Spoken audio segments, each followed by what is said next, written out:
Hello student, स्वागत है आप सभी का हमारे चैनल में। आज के वीडियो लेक्चर के अंतर्गत हम केमिकल रिएक्शन और इक्वेशन का नेक्स्ट पार्ट पढ़ेंगे। ठीक है, पिछले वीडियो लेक्चर के अंतर्गत हम आपको पढ़ाए थे केमिकल रिएक्शन क्या होती है, अभिकारक क्या होता है, उत्पाद क्या होता है, और हमने आपको एग्जाम्पल देकर समझाए थे। ठीक है, आज हम पढ़ेंगे केमिकल इक्वेशन के बारे में। एक बार फिर से मैं आपको थोड़ा सा एक हिंट्स दे देते हैं ताकि आपको समझने में दिक्कत नहीं होगा। रिएक्टेंट जिसको हम बोलते हैं हिंदी में क्या बोलते हैं, अभिकारक बोलते हैं। एक होता है प्रोडक्ट, होता है क्या होता है, उसको बोलते हैं उत्पाद बोलते हैं। ठीक है, तो रासायनिक अभिक्रिया में जो भाग लेता है उसको क्या बोलते हैं, रिएक्टेंट बोलते हैं, और बनने वाला पदार्थ को क्या बोलते हैं, प्रोडक्ट बोलते हैं। ठीक है, इस बात को आप नोट कर लीजिएगा। और एक बात याद रखिएगा कि अभिकारक और उत्पाद के बीच जो होता है हम वह तीर चिन्ह का प्रयोग करते हैं। इसका अर्थ यह होता है कि अभिक्रिया संपन्न हो रही है, मतलब तीर के चिन्ह का सिर हम उत्पाद की ओर रखते हैं और यह अभिक्रिया होने को क्या करता है, दर्शाता है। मतलब ये तीर चिन्ह बतलाता है कि अभिक्रिया संपन्न हो रही है। ठीक है, और एक बात और याद रखिएगा कि रिएक्टेंट को हर हाल में हम क्या लिखते हैं, बाएं साइड लिखते हैं, जिसको हम LHS भी कहते हैं, और प्रोडक्ट को दाईं ओर लिखते हैं, जिसको हम RHS से भी रिप्रेजेंट करते हैं। ठीक है, और एक बात और याद रखिएगा, रिएक्टेंट में अगर एक से अधिक पदार्थ होगा ना, रिएक्टेंट में मतलब रासायनिक अभिक्रिया में अगर एक से अधिक पदार्थ भाग लेगा, जैसे मान लीजिए एक पदार्थ A है और एक पदार्थ B है, तो दोनों पदार्थों को हम क्या करेंगे, प्लस चिन्ह से दर्शाएंगे, मतलब प्लस चिन्ह से जोड़ेंगे। ठीक है, और प्रोडक्ट भी अगर मान लीजिए प्रोडक्ट में एक ही कोई प्रोडक्ट बना तो उसको हम जैसे हम C लिखेंगे, लेकिन जब भी एक से अधिक प्रोडक्ट बनेगा तो उसके बीच में क्या करेंगे, हम प्लस चिन्ह का प्रयोग करेंगे। मतलब जब दो अभिकारक या दो उत्पाद बनेगा तो उसके बीच क्या करेंगे, हम प्लस चिन्ह का प्रयोग करेंगे। ठीक है, इस बात को याद रखिए। जैसे हम कहते हैं मैग्नीशियम की बात करें, एग्जाम्पल की बात करते हैं। ठीक है, जैसे मैग्नीशियम होगा तो मैग्नीशियम को जब भी हम क्या करते हैं, मैग्नीशियम फिर कोई मैग्नीशियम को हम वायु में छोड़ देते हैं, ऑक्सीजन छोड़ देते हैं, तो क्या होता है, वो मैग्नीशियम ऑक्साइड का निर्माण कर लेता है। तो क्या देख रहे हैं अभिकारक में, एक मैग्नीशियम एक ऑक्सीजन है, दो पदार्थ है, दो पदार्थ का संयोग होने से याद रखिएगा हर हाल में कि अभिक्रिया होगा तो उत्पाद बनेगा ही, और उत्पाद बनेगा तो कैसे बनेगा, वह अभिकारक के पदार्थों के बीच परमाणुओं का पुनर्व्यवस्था के फलस्वरूप ही बनेगा। ठीक है, तो इस चीज़ को आपने समझ लिया होगा। ठीक है, अब हम थोड़ा समझेंगे कि केमिकल इक्वेशन क्या होता है। केमिकल इक्वेशन क्या होता है, तो आइए इस चीज़ को हम देखते हैं। केमिकल इक्वेशन जिसको हम हिंदी में बोलते हैं रासायनिक समीकरण, शॉर्ट में लिख देते हैं रासायनिक समीकरण। अब देखिए रासायनिक समीकरण होता क्या है, रासायनिक समीकरण क्या होता है।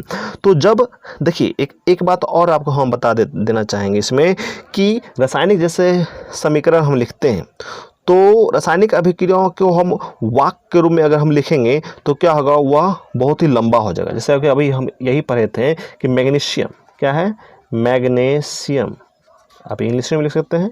मैग्नीशियम को हम क्या करें, ऑक्सीजन के संपर्क में रखेंगे तो मतलब कि ऑक्सीजन के साथ रिएक्शन करेगा तो क्या बनाएगा, वह मैग्नीशियम ऑक्साइड,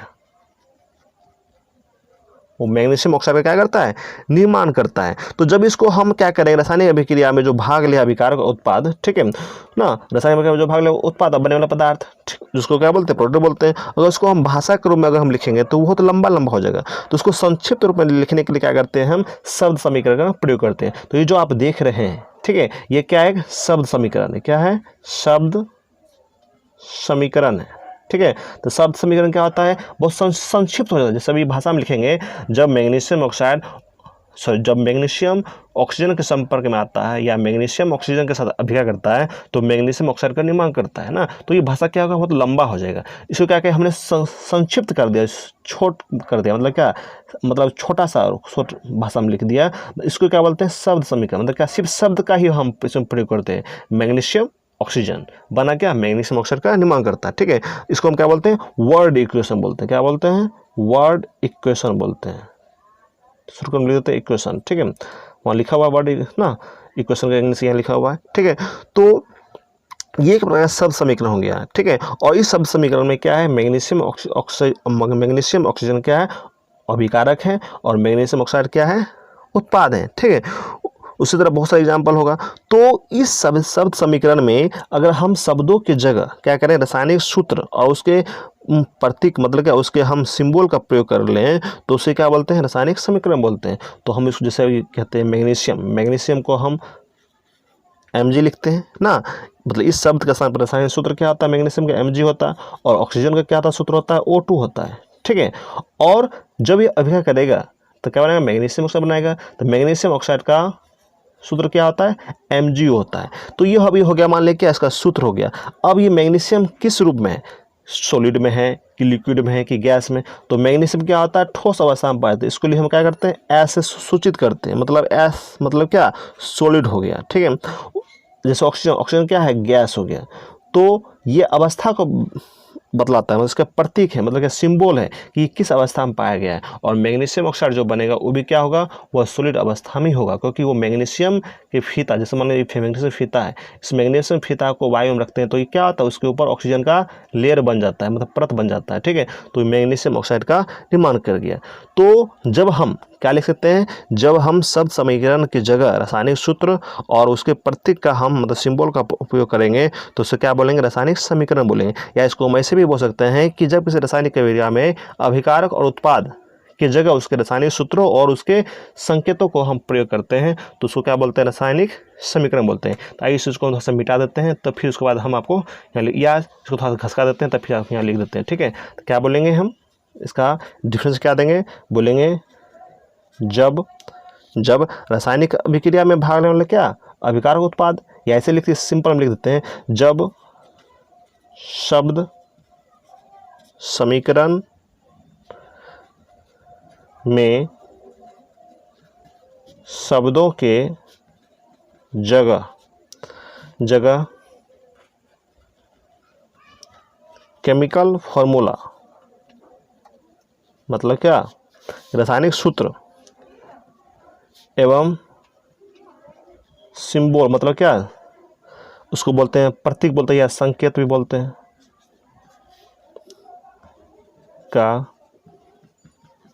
प्रयोग किया जाता है तो उसे रासायनिक समीकरण कहते हैं, ठीक है।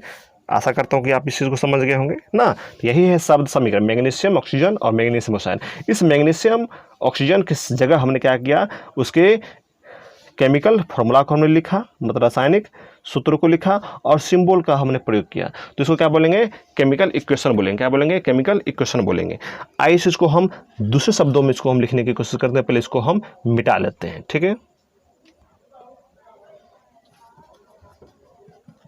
केमिकल इक्वेशन को हम ऐसे भी डिफाइन कर सकते हैं, ठीक है। लिख सकते हैं, जब किसी रासायनिक अभिक्रिया द केमिकल रिएक्शन में जो भाग लेता है अभिकारक और बनने वाला उत्पाद, ठीक है। तो जब रासायनिक अभिक्रिया में अभिकारक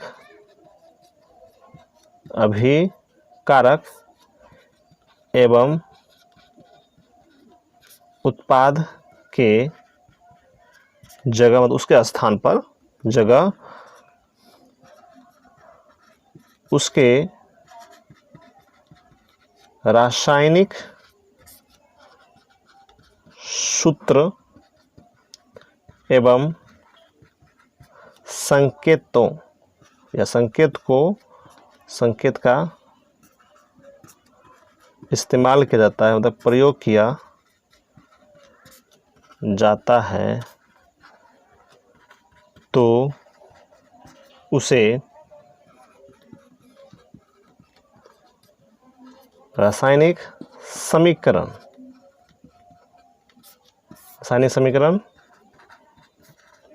कहते हैं। अगर हम चाहें एक एग्जाम्पल और दे देते हैं। जैसे मान लीजिए हमने पढ़ाया था जिंक के टुकड़ों को जब भी हम सल्फ्यूरिक एसिड के में डुबा कर रखते हैं तो क्या होता है, जिंक के टुकड़े धीरे धीरे मतलब उसका आकार छोटा छोटा होने लगता है और हाइड्रोजन गैस का निकलना होता है। तो इसको हम शब्द समीकरण लिखेंगे तो कैसे लिखेंगे, शब्द समीकरण में कैसे लिखेंगे, जिंक मतलब जस्ता इसको बोलते हैं, या इसको आप ऐसे जिंक भी लिख सकते हैं, प्लस सल्फ्यूरिक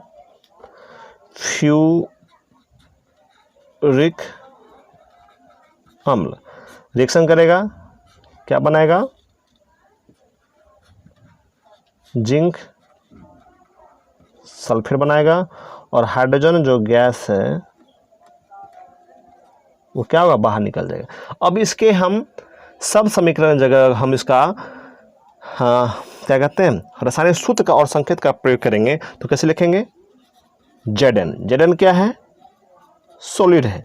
सल्फ्यूरिक एसिड क्या है, वो एक प्रकार का लिक्विड है। क्या है जी, एक प्रकार का लिक्विड है, मतलब उसको हम ऐसे बोल सकते हैं एक्वस, या जलीय घोल भी उसको हम बोल सकते हैं। क्या बोल सकते हैं, जलीय घोल भी बोल सकते हैं। तो जब ये इसको हम अगर हम AQ या L भी लिख सकते हैं, ठीक है।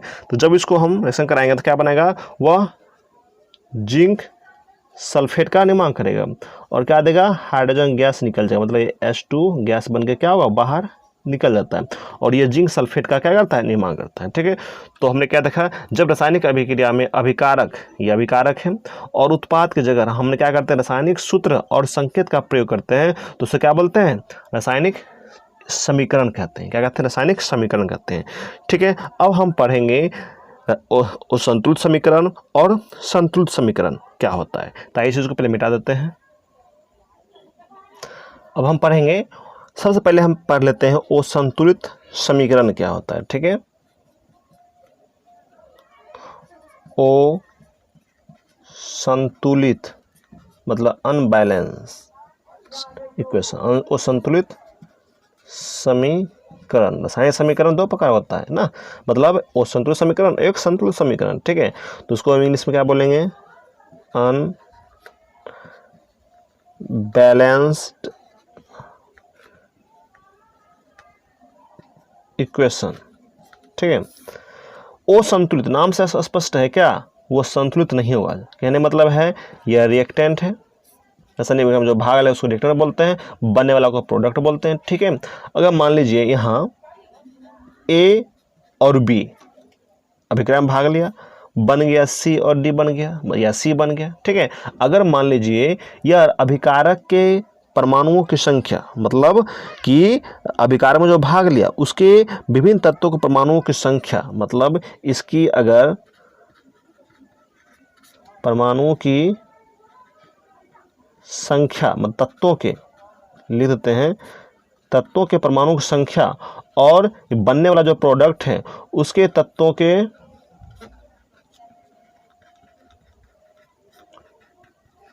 परमाणु संख्या अगर क्या हो, बराबर नहीं हो, ठीक है, तो वह समीकरण क्या कहलाएगा, असंतुलित समीकरण कहलाएगा, ठीक है। इस चीज को एग्जाम्पल हम देखते हैं।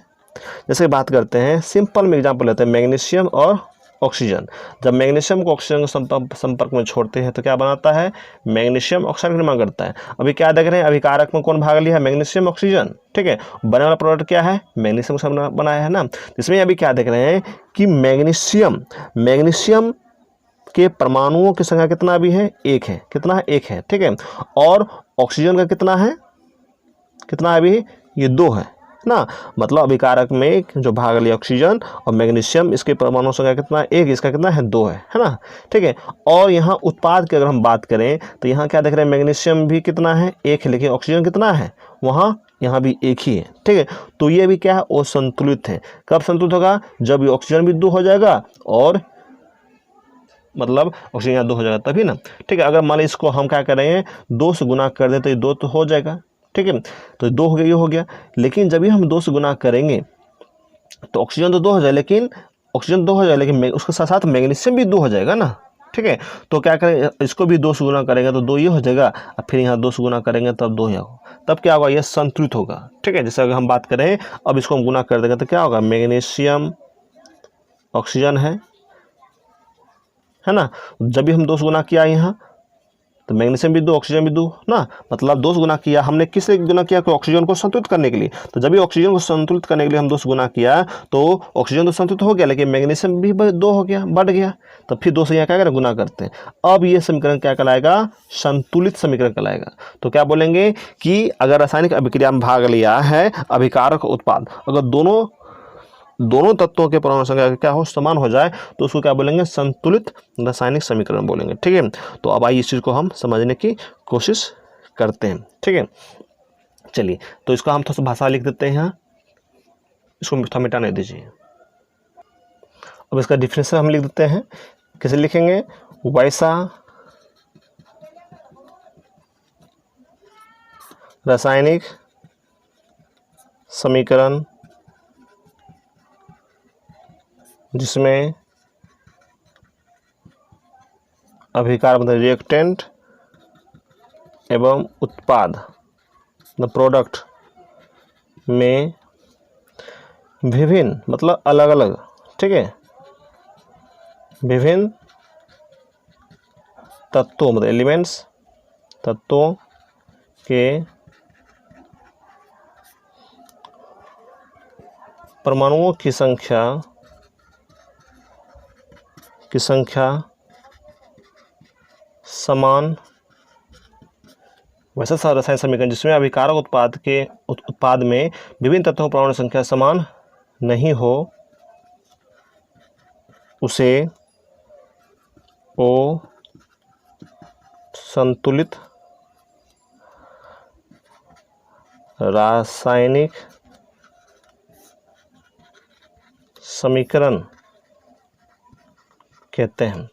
एग्जाम्पल हमने बताया था आपको फर्स्ट में, जैसे मैग्नीशियम और ऑक्सीजन क्या बना लिया, मैग्नीशियम ऑक्साइड का निर्माण किया। चलिए अब हम पढ़ेंगे संतुलित समीकरण के बारे में। ठीक है, तो हम इसको थोड़ा सा ये मिटा देते हैं।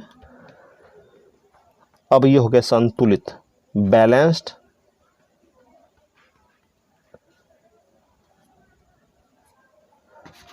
मतलब बी दे दीजिए यहाँ, बैलेंस्ड इक्वेशन। तो बैलेंस्ड इक्वेशन किसको बोलेंगे, तो वैसा रासायनिक समीकरण जिसमें अभिकारक उत्पाद में विभिन्न तत्वों को परमाणु संख्या क्या होगा, समान होगा। क्या होगा, समान होगा। समान हो उसे क्या बोलेंगे, संतुलित समीकरण, मतलब संतुलित रासायनिक समीकरण उसको हम बोलेंगे। अगर एग्जाम्पल की बात करें,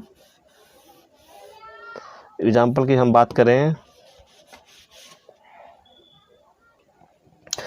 की बात करें तो जैसे जिंक है, जिंक के टुकड़े को हम सल्फ्यूरिक एसिड में डुबा कर रखेंगे तो क्या होगा, ये जिंक सल्फेट जो है, सॉरी ये जिंक सल्फ्यूरिक एसिड के साथ रिएक्शन करेगा और क्या बना लेगा, जिंक सल्फेट का निर्माण करेगा और हाइड्रोजन गैस का बाहर निकल जाएगा। मतलब जिंक जो है ये सल्फेट के साथ जुड़ जाता है, जिंक सल्फेट बन जाता है और हाइड्रोजन गैस का बाहर निकलना हो जाता है। ठीक है, तो इसमें क्या देख रहे हैं कि अभिकारक मतलब ये क्या रिएक्टेंट है ना, मतलब ये अभिकारक कैसा है, यह रिएक्टेंट है और ये क्या है, प्रोडक्ट है। क्या है, प्रोडक्ट है ना। तो इसमें क्या देख रहे हैं कि जिंक हो, हाइड्रोजन हो, चाहे आपका सल्फर हो, ऑक्सीजन हो, वे कितना परमाणु संख्या इसका है, 1 है। हाइड्रोजन कितना है, 2 है। सल्फर कितना है, यहाँ 1 है और इसका कितना है, ऑक्सीजन का 4 है। प्रोडक्ट में देखते हैं जिंक का कितना है, 1 है। सल्फर कितना है, 1 है।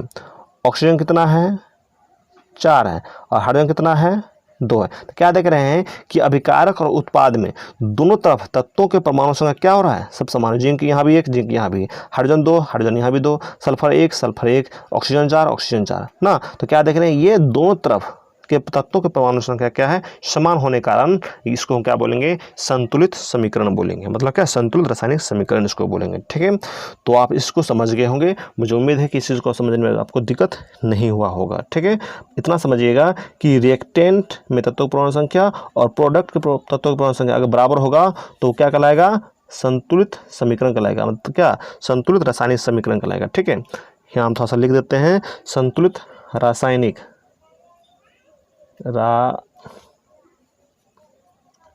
यहाँ लिख देते हैं रासायनिक समीकरण, मतलब क्या, बैलेंस्ड केमिकल इक्वेशन। ठीक है, अगर मान लीजिए रासायनिक अभिक्रिया में भाग लिया अभिकारक और बने वाले प्रोडक्ट, तो रिएक्टेंट और प्रोडक्ट के तत्वों की परमाणु संख्या क्या समान नहीं होगा, तो वो क्या होगा, वो संतुलित रासायनिक समीकरण कहलाएगा। बस इतना याद रखिएगा, ठीक है। तो आशा करता हूँ कि इस चीज़ को आप समझ गए होंगे अच्छी तरह से। अगले वीडियो लेक्चर के अंतर्गत हम फिर मिलेंगे, तब तक के लिए बस इतना ही। अगर आपको वीडियो अच्छा लगा हो तो प्लीज़ लाइक कीजिएगा, सब्सक्राइब कीजिएगा और अपने फ्रेंड्स के बीच शेयर कीजिएगा। Thank you, God bless you, bye bye.